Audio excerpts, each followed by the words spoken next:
네, 반갑습니다. 한승연의 외환 전문적 일종. 오늘은 환리스크 관리 제27강인데요.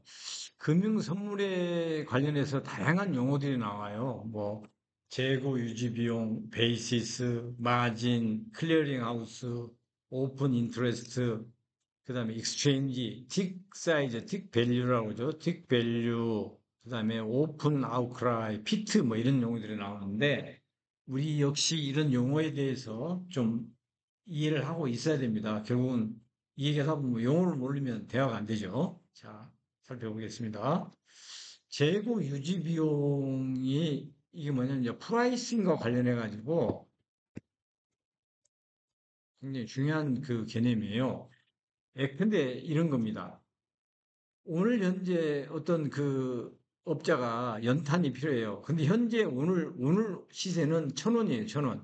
근데 실제로 내가 연탄이 필요한 것은 90일 후에 필요하단 말이죠. 그러니까 연탄 장사한테 가서 야, 나 90일 후에 나한테 연탄을 주라. 근데 그 가격이 얼마냐? 이렇게 이제 물어본단 말이죠. 왜냐면 90일 후에 연탄 가격이 확 올라가면 안 되니까 현 시점에서 90일 후에 연탄 가격을 픽스를 시키고 싶은 거예요. 이게 이제 해징이죠, 소위 말해서. 야, 그러면 90일 후에 연탄 가격을 나한테 가격을 제시해다 그러면 이 연탄 그 장사는 어떻게 하냐면 현재 시장에서 1,000원에 사가지고 그걸 보관했다가 90일 후에 주면 되잖아요.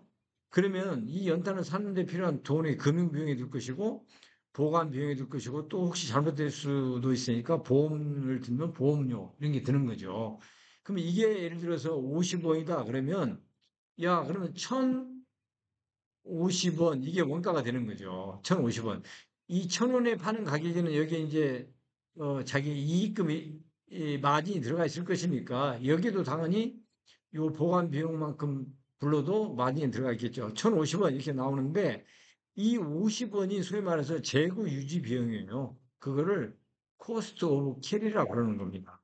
그래서 우리가 그 선물을 할 때도 보면은 스팟 레이트하고 포워드 레이트 사이에 뭐가 있었어요? 스왑 포인트가 있었죠. 스왑 포인트. 이건 뭐예요? 스왑 포인트는 금리를 고려해서 양통화의 금리를 고려해서 스왑 포인트가 나왔잖아요. 이게 일종의 재고 유지 비용이에요. 여기서 말하는 재고 유지 비용. 그래서 포워드에서는 선물안과 현물안의 차이를 스왑 포인트라고 부르는 거에 반해서 금융 선물 퓨처스에서는 선물 가격과 현물 가격의 차익을 베이시스라고 부릅니다. 베이시스. 이걸 알아두시면 돼요. 이 베이시스가 소위 말하는 재고 유지 비용이고 또 우리가 선물안에서 말하는 스왑 포인트도 따지면 그게 재고 유지 비용이에요. 근데 이 재고 유지 비용은 이처럼 플러스로 발생하는 경우도 있고 마이너스로 발생하는 경우도 있어요. 그렇죠? 우리가 선물안에서 선물한 프리미엄이 있고 디스카운트가 있었던 것처럼 예컨대 어떤 채권을 이자가 많이 생기는 채권을 샀다. 이 채권에서 이자가 많이 나온다. 그러면 재고 유지 비용이 마이너스로 나오겠죠. 그런 개념을 우리가 아시면 되겠어요. 그게 이제 재고 유지 비용이라는 거고 재고 유지 비용도 선물안처럼 플러스가 될 수도 있고 마이너스가 될 수 있다. 이렇게 아시면 되고 그 다음에 알아두실 게 이제 증거금인데 이 금융 선물은 그 거래를 하려면 일정한 증거금을 내야 돼요. 그래서 100만 불짜리 100만 불어치를 거래한다 그러면 예컨대 뭐 약 10만 불만 갖다 마진을 증거금을 내놓고 해라 이렇게 이제 이 얘기를 하는 거예요.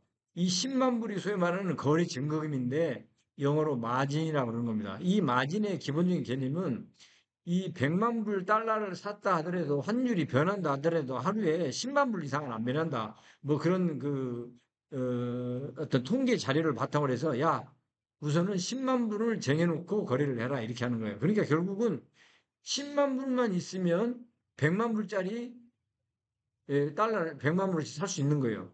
이렇게 하는 것을 뭐냐면 레버리지 이펙트, 지렛대 효과라고 그래요. 그래서 우리가 10만 불 투자했는데 이 가격이 10%만 변하면 내 10만 불이 날아가 버리는 거예요. 그게 현물을 우리가 주식을 거래할 때 현물로 거래하면은 100만 불이 돈이 있어야 되지만 선물로 거래할 때는 하루 정도의 변동량 10만 불만 있으면 거래하기 때문에 하루에 그냥 깡통이 되는 수가 생긴단 말이죠. 그게 소위 말해서 이 지렛대 효과를 있다고 그래요. 레버리지 이펙트가 있다고 그래요. 그래서 굉장히 좀 위험하다 하는 것이 그래서 위험하다는 거예요. 아시겠죠? 그게 레버리지 이펙트고. 그래서 이렇게 거래 증거금을 내는 것을 마진이라고 그러는데 처음에 거래를 시작할 때 하는 것을 이니셜 마진이라고 해서 개시 증거금이라고 합니다. 우리나라 말로. 그럼 이게 10만 불이 되겠죠. 그런데 이게 이제 하루 지나 보니까 이게 가격이 한 2% 변해서 한 8만 불 정도 됐다. 지금 2만 불이 날라가. 2만 불이 2%가 떨어지면은 2만 불이 날아가는 거예요. 그런 식으로 매일매일 정산을 하는 거를 마크 투 마켓이라고 해요. 시장 상황에 맞게 매일매일 증거금의 가치를 정산하는 거야. 그래서 특정 수준, 그걸 이제 메인티넌스 마진이라고 하는데 이게 만약에 5만 불이다 그러면 특정 수준에 다다르면 야, 너 저 10만 불, 돈이 네 가치가 5만 불밖에 안 돼. 돈 더 넣어. 그렇게 요청을 하는데 그걸 마진콜이라고 합니다. 마진콜. 이번에 아시겠죠? 처음에 개시증금 10만 불 넣었는데 매일매일 마크 투 마켓을 하다 보니까 내가 10만 불 넣었던 게 떨어져가지고 5만 불밖에 안 돼. 그러면 이 5만 불이 되면은 이게 어떤 거래소 또는 청산회사별로 야, 5만 불은 기본적으로 있어야 돼. 그게 이제 유지증금, 메인테너스 마진인데 여기에 딱 도달하면은 야, 10만 불을 채워놔. 라고 요청하는 게 마진콜입니다. 마진콜. 그래서 마진콜이 오면은 이니셜 마진 수준으로 채워놔야 돼요. 아시겠죠? 그게 우리 거래 증거금 수단입니다. 이 거래 증거금의 역할은 뭐냐? 이 청산회사가 있어요. 이 저 선물회사는 클리어링 하우스인데 이 청산회사는 매수인에 대해서 매도자 역할을 하는 거고 매도인에 대해서 매수자 역할을 해요. 그래서 계약 이행을 보증을 해요. 계약을. 왜냐하면 매수자가 선물을 샀는데 가격이 떨어져. 그러면 자기가 사기로 했던 가격에 계약 이행을 안 하고 그냥 말아버릴 수 있잖아요. 그런데 그러지 못하도록 이렇게 증거금을 매일매일 마크 투 마켓 해갖고 증거금 수준을 유지하는 거예요. 그렇기 때문에 가격이 어떻게 변하든 청산회사는 이 매수인 또 매도인에 대해서 계약 이행을 보증할 수가 있어요. 마치 우리가 선물한 거래할 때 계약이행 보증금을 은행에 내는 것처럼 이렇게 마진을 청산회사에다 쌓고 청산회사는 그 돈을 받기 때문에 계약이행을 환율이 어떻게 변하든 또 이 매수인이나 매도인이 환율이 불리하게 됐을 때 계약이행을 안 하더라도 이 반대편 사람한테 계약이행을 반드시 해주는 그런 그 역할을 해요. 청산회사 굉장히 중요합니다. 청산회사가 있기 때문에 선물거래가 계약이행 보증이 되는 거예요. 아시겠죠? 그게 이제 청산회사고요. 그럼 우리가 지금 살펴본 게 재고 유지비용하고 베이스를 살펴봤죠? 거래 정기금 공부 좀 했고요. 청산회사까지 살펴봤어요.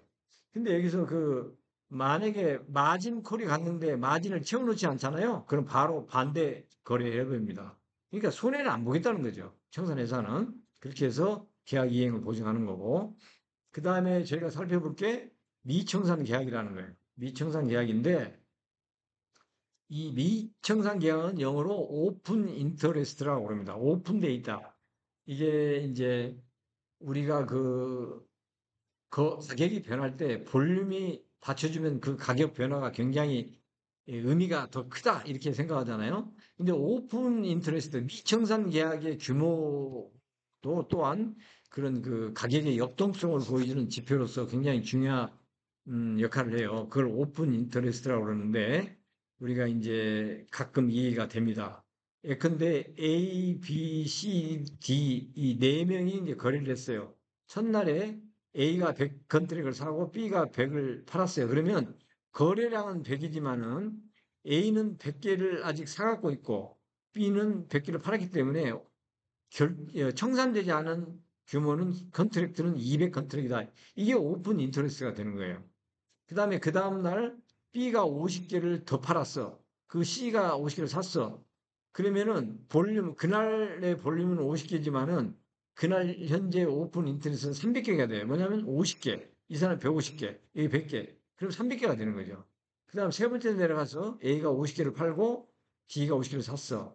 그러면 그날 거래량은 50이지만 이 사람도 50개 가지고 있고 이 사람도 50개 아직 청산 안 했고 이 사람 150개 청산 안 했고 이 사람은 50개 청산 안 했기 때문에 오픈 인터레스트는 300개가 된다. 그런 얘기예요. 그게 바로 미청산 계약이라는 겁니다. 아시겠죠? 자, 그 다음에 또 다른 용어들을 한번 볼까요? 여기까지 했고, 이런 용어들이 많이 나오는데, 익스체인지라는 것은 거래소예요, 거래소. 거래소. 우리가 이 선물은 장내 상품이라고 그러죠. 이 장이라는 게 곧 익스체인지를 의미하는 거고, 그거 이제 거래소예요. 우리가 이렇게 볼 수 있는 이게 거래소예요, 이게. 이 거래소입니다. 그리고 거래소는 한국 거래소가 있고, 시카고에는 시카고 머켄타일 익스체인지, 시카고 보드 오브 트레이드, 런던 메탈 익스체인지, 뭐 이런 거래소들이 많이 있어요. 뭐 이런 데서는 통화 선물이 주로 많이 거래되고, 여기는 금리 선물이 많이 거래되고, 뭐 이거는 메탈, 이런 것이 거래되고, 이런 특성이 좀 있습니다만은, 이런 거래소들이 많이 있다. 이걸 익스체인지라고 한다. 이 피트는 무슨 말이냐? 이 사람들이 모여서 이게 여기 가면 이게 팔각형 또는 육각형으로 이렇게 해서 계단이 이렇게 층층층 돼 있어요. 이 사람들이 여기 서가지고 지금 거래를 하는 거예요. 막 소리쳐. 오픈 아이쿠라이. 나는 얼마에 사겠다, 얼마에 팔겠다. 이게 공개 호가를 하는 거죠. 공개 호가. 이게 아웃크라이어 그러고 이 사람들이 서 있는 이런 계단이 이게 육각형, 팔각형 계단 그거를 피트라고 그래요. 피트. 그 용어를 그냥 알아두시라 이 말이죠. 그리고 틱 밸류는 뭐냐? 우리 그 KRX에서 거래되는 달러인 경우에는 컨트랙 사이즈가 10만 불이었죠. 10만 불. 10만 불인데 요거는 그 원화로 해서 1333원 10전이다. 30원 10전이다. 그러면 요 10전 단위로 한다. 이게 틱 사이즈예요. 틱 사이즈. 틱 사이즈고 요 사이즈에 대한 틱 밸류는 1,000원이다. 이 말이에요. 1,000원. 그죠? 10만 불에 뭐 저기 0.10이면 1,000원 이렇게 이제 되는 거죠. 그래서 이거를 틱 밸류라고 그러고 요건 틱 사이즈라고 틱틱틱틱틱 변할 때마다 그렇게 변한다 이 말이죠. 자, 오늘 많이 했네요. 결국은 뭐냐면, 이 선물도 마찬가지 여러 가지 우리가 알아야 될 기본적인 용어들이 있어요. 그런 용어들을 여러분들이 그 책을 통해서 잘 음, 이해해 놓으셔야 책을 읽거나 무슨 뭐 기사를 읽을 때 이해가 되겠죠. 자, 수고하셨습니다. 다음 강의 때 뵙겠습니다.